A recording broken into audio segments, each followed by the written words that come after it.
Para pemirsa sebangsa dan setanah air, sebagaimana sudah diuraikan sebelumnya, bahwa jarak antara kematian dengan kebangkitan akan dirasakan sangat singkat bagi manusia, seolah-olah jarak kematian dengan kebangkitan hanya 1 hari. Jadi sadarilah, pengadilan Tuhan sudah sangat dekat. Dibukanya pintu surga dan neraka juga sudah sangat dekat. Bicara tentang pengadilan Tuhan, tentunya akan terbesit dalam benak kita betapa rumitnya proses tersebut, mengingat ratusan miliar atau mungkin triliunan penduduk bumi sejak awal dicipta hingga kiamat yang akan menjalani proses pengadilan Tuhan. Kita akan berpikir mungkin ini akan membutuhkan proses dan waktu yang sangat panjang. Apalagi jika digambarkan malaikat akan membacakan catatan perilaku masing-masing orang selama hidup. Tentunya akan butuh waktu tahunan untuk mengadili satu orang, apalagi untuk mengadili miliaran hingga triliunan manusia. Jika kita berpikir demikian, sama dengan kita merendahkan kemampuan ilmu Tuhan, meragukan teknologi Tuhan. Padahal teknologi Tuhan maha canggih, maha sempurna. Semua dirancang sangat praktis, efektif, dan efisien. Tapi sebelum kita membahas proses pengadilan Tuhan, kita kembali dulu ke periode kehidupan dunia. Bagaimana kecanggihan teknologi Tuhan dalam merekam setiap bukti-bukti perilaku kita selama hidup di dunia. Di awal manusia tercipta, kondisi alam masih seimbang sempurna. Kualitas fisik manusia masih sangat prima. Manusia saat itu tergolong indukan yang paling unggul dibanding generasi-generasi setelahnya. Setelah Tuhan membekali Adam dengan ilmu, keterampilan, dan budaya-budaya kebaikan, selanjutnya Tuhan memerintahkan Adam untuk merealisasikan kehidupan surgawi yang indah, makmur, damai, penuh keseimbangan dan keadilan. Namun karena hasutan iblis, Adam membuat kebijakan yang menyimpang dari ketentuan Tuhan, merusak sistem keseimbangan di dalam surga. Kehidupan surgawi terhempas menjadi kehidupan yang fana. Mulai timbul bencana-bencana alam, terjadi konflik atau pertumpahan darah antar sesama manusia, dan mulai muncul berbagai penyakit fisik. Periode kehidupan dunia sudah dimulai. Meski Adam sudah bertaubat, namun kondisi yang sudah berubah tidak bisa diperbaiki lagi menjadi seperti sedia kala.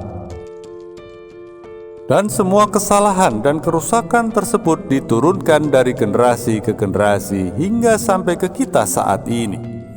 Termasuk ketidaksempurnaan atau cacat di dalam tubuh biologis kita merupakan warisan yang diturunkan secara genetis.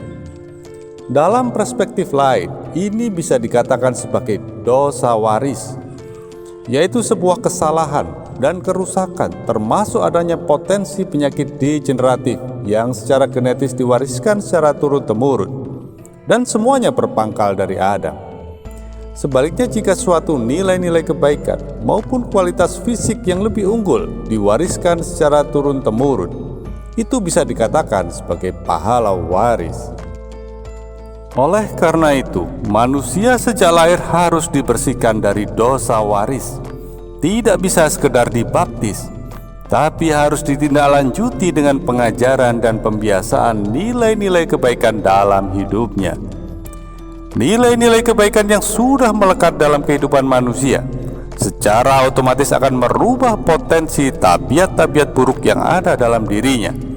Dan hal tersebut juga akan mengurangi potensi munculnya penyakit degeneratif yang sudah tertanam dalam dirinya sejak lahir. Artinya apa? DNA yang terukir dalam diri manusia ketika lahir, dalam pertumbuhannya bisa berubah tergantung pola hidup dan perangai kita. Bisa berubah menjadi lebih baik, bisa juga berubah menjadi lebih buruk. Namun akibat upaya iblis yang luar biasa untuk menjerumuskan manusia dalam kesesatan, maka kesalahan dan kerusakan sangat mendominasi kehidupan manusia. Dan pada setiap periode tertentu, ketika peradaban sudah sangat maju, teknologi menjadi mesin-mesin perusak dan penghancur yang mengerikan. Keserakahan manusia dan kerusakan-kerusakan yang ditimbulkan sudah mendekati titik puncaknya. Pada saat itu akan tampil hamba-hamba Tuhan, nabi-nabi, para rasul, pejuang-pejuang keseimbangan, yang dengan segala daya upaya mengingatkan seluruh umat manusia, berhentilah berbuat kerusakan, jadilah hamba-hamba Tuhan yang patuh, bertaubatlah. Dunia sudah diambang kehancuran yang mengerikan. Namun sayang, hanya segelintir manusia yang mau menyadari akan semua itu. Apa yang dilakukan para nabi, para rasul, ataupun pejuang-pejuang keseimbangan adalah bentuk upaya penebusan dosa atas berbagai kesalahan dan kerusakan yang berpangkal dari Adam. Namun sayangnya hal tersebut tidak berlangsung lama. Sepeninggal para pejuang-pejuang keseimbangan terbaik, kembali kehidupan dikuasai oleh ante-ante iblis. Peradaban penuh dosa kembali berkembang, mendominasi dunia. Begitu seterusnya silih berganti, pertarungan antara kebaikan dan kejahatan. Dan ingat bahwa setiap kehidupan manusia dibatasi oleh ajal atau kematian. Dan kematian adalah pintu menuju akhirat. Terkait kategori kematian, Tuhan menggolongkan orang yang mati dengan catatan kebaikan dan orang yang mati dengan catatan keburukan. Kematian yang baik adalah orang yang berhasil mengukir kebaikan-kebaikan di dalam DNA-nya hingga akhir hayatnya. Sedangkan kematian yang buruk adalah orang-orang yang mengukir keburukan dalam DNA-nya sampai akhir hidupnya. Perlu kalian ketahui, kerja teknologi Tuhan dalam merekam perbuatan-perbuatan manusia dilakukan dari dua sisi, yaitu dari dalam diri manusia dan dari sisi luar manusia.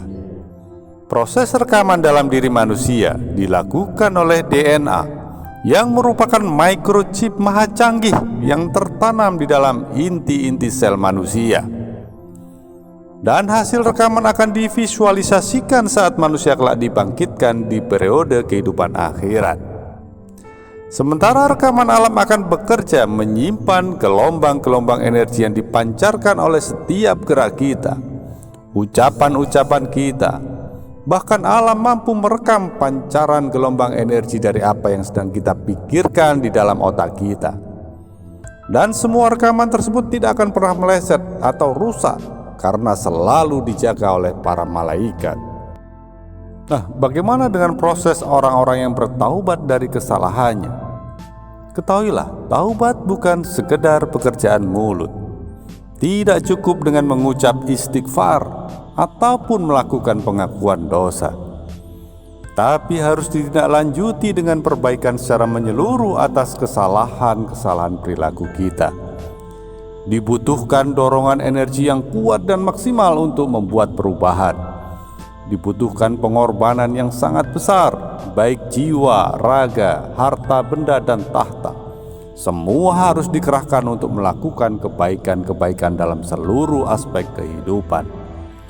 Energi besar yang kita keluarkan untuk membuat perubahan ke arah kebaikan akan terukir dalam DNA kita.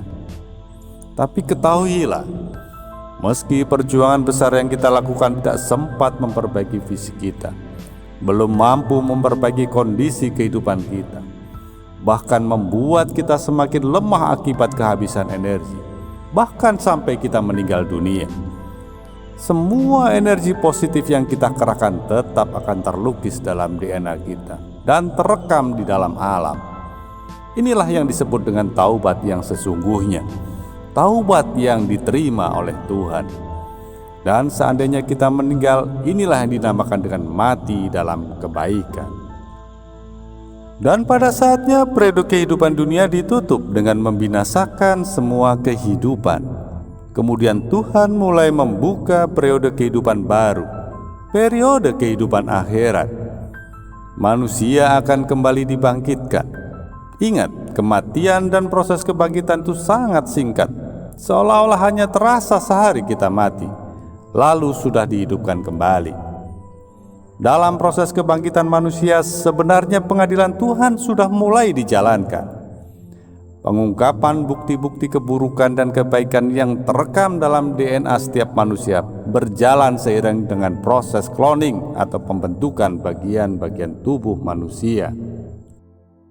Hingga saatnya manusia benar-benar bangkit dari kematiannya. Pembuktian atas perbuatan setiap manusia selama hidup di dunia sudah selesai dipaparkan. Semua tergambar dalam jasad biologis manusia yang sudah dibangkitkan. Bagi manusia yang menghabiskan kehidupan dalam kebaikan, dalam keseimbangan, maka jasad biologis yang dibangkitkan adalah wujud fisik yang proporsional di semua bagian tubuhnya. Cantik dan tampan bagai bidadari dan bidadara.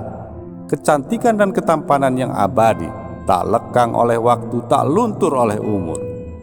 Semakin tinggi derajat kebaikannya, semakin proporsional bentuk fisiknya. Semakin tinggi kualitas kesehatan dan kecerdasan pikirannya. Inilah sebuah reinkarnasi manusia dalam wujud yang lebih baik. Berbahagialah orang-orang yang terlahir demikian. Alam surga sudah tergambar di depan mata. Namun sebaliknya, orang-orang yang mengakhiri kehidupan dalam keburukan, meski selama hidup di dunia memiliki tampilan yang cantik dan menarik, namun saat bangkit semua menjadi terbalik 180 derajat.